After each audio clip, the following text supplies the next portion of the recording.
हा कलियुगात असंच घडेल, आपला सगळा रंग एकत्र करून पांडुरंग निर्माण झाला.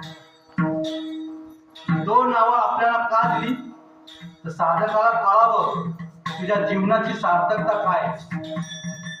रंगहीन हो, तुझ्या बंधनाच्या गाठी सोड आणि पंढरपुराला. म्हणून तुझे नाम हे सकळ संग कृष्णा बाप रत्मा देऊ श्री विठ्ठला विठ्ठला विठ्ठला.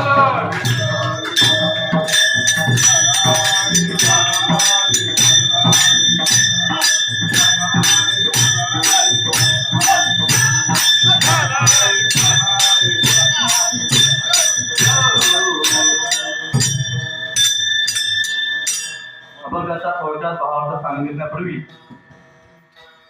त्या अभंगाचा पदोपदी चिंतन करण्यापूर्वी थोडा परिहार देणं अनिवार्य आहे. तर एकादशी दिवशी आपण या भगवंताच्या दरबारामध्ये संकीर्तन करत असतो. बरेच वर्ष आपली ही एक प्रकारे वारीच आहे म्हणा, या अखंड चालू आहे. या पवित्र गंगा तीराच्या काठावरती भगवान महादेवाच्या प्रांगणामध्ये भक्तवत्सल हनुमंताच्या दरबारामध्ये आपण नेहमी संकीर्तन करत असतो. आणि थोर महात्म्यांचं तुम्ही कीर्तन श्रवण केलं असेल. धर्मार्थामध्ये उंची गाठणारे बाबा आहेत, लहानपणापासून त्यांच्या पाठी येतो. मी तर खूपच लहान होतो, तुम्ही बाबा माझे वडील आहेत त्यांच्या पाठी मी यायचो. मला सहभाग कळत नव्हता परमार्थ तिथून यायचो, पण तरीही मी तुम्हाला पाहिलं नाही. म्हणजे माझं वय नाही तेवढा तुमचा परमार्थ आहे. म्हणून तुमची उंची फार होती. तुमच्या समोर कीर्तन करायचं म्हणजे थोडं दीडपणा पाहिजे. तुम्ही जर एकादशीला कीर्तन करत आहात, श्रवण करत आहात,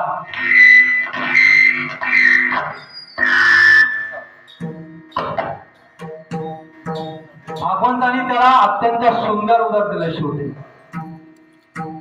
भाग्यवान लोक आहेत ते, भाग्यवान जे कीर्तनाला येतात, श्रवण करतात, ते भाग्यवान सांगितले भागवतामध्ये. परीक्षित राजाला शुकमुनीने विचारलेला प्रश्न आहे, कोण भाग्यवान? भाग्यवतने बहुजन्म समर्जिते सत्संग लभते या पुरुषा. जो सत्संगामध्ये येतो तो भाग्यवान आहे. आणि जे बाहेर फिरतात ते पुण्यवान आहेत. पुण्यवान नाही असे नाही, पण भाग्यवान नाही. भाग्य आणि पुण्यामध्ये वाल्मिकी ऋषींनी भावार्थामध्ये श्लोक आहे, शतकोटी पुण्य सहस्रा एक भाग्य चरितम. 100 कोटी पुण्य घडल्यानंतर एक भाग्य उदय आहे. ते जे गावामध्ये लोक बसतात ते पुण्यवान आहेत. आज एकादशी आहे, कोण पारायण करत असते, कोण पूजा अर्चा करत असते, म्हणून ते पुण्यवान आहेत. तर पुण्याशिवाय नामस्मरण येणारच नाही मुखामध्ये. जन्माजन्मांते असलेलं पुण्य सामग्री तरीच नाम जीवाती श्रीरामाचे. पुण्य आहेत त्यांचे, पण भाग्य नाही. तर भाग्य नाही म्हणून इथे कीर्तनात नाही. भाग्य तरी नोहे ज्ञानपुत्र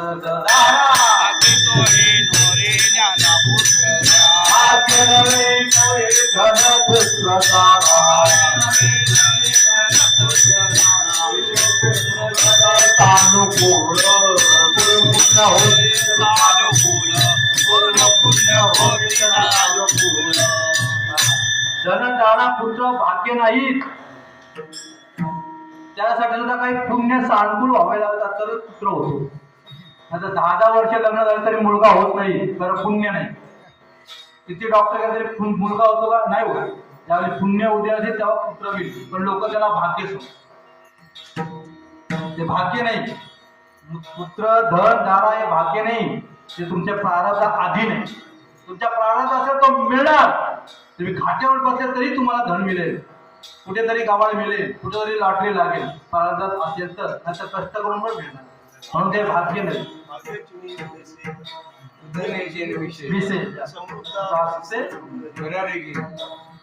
भाग्य लागतो. म्हणून कीर्तनासाठी भाग्य. भाग्यवंत घरी भाग्यवंत घरी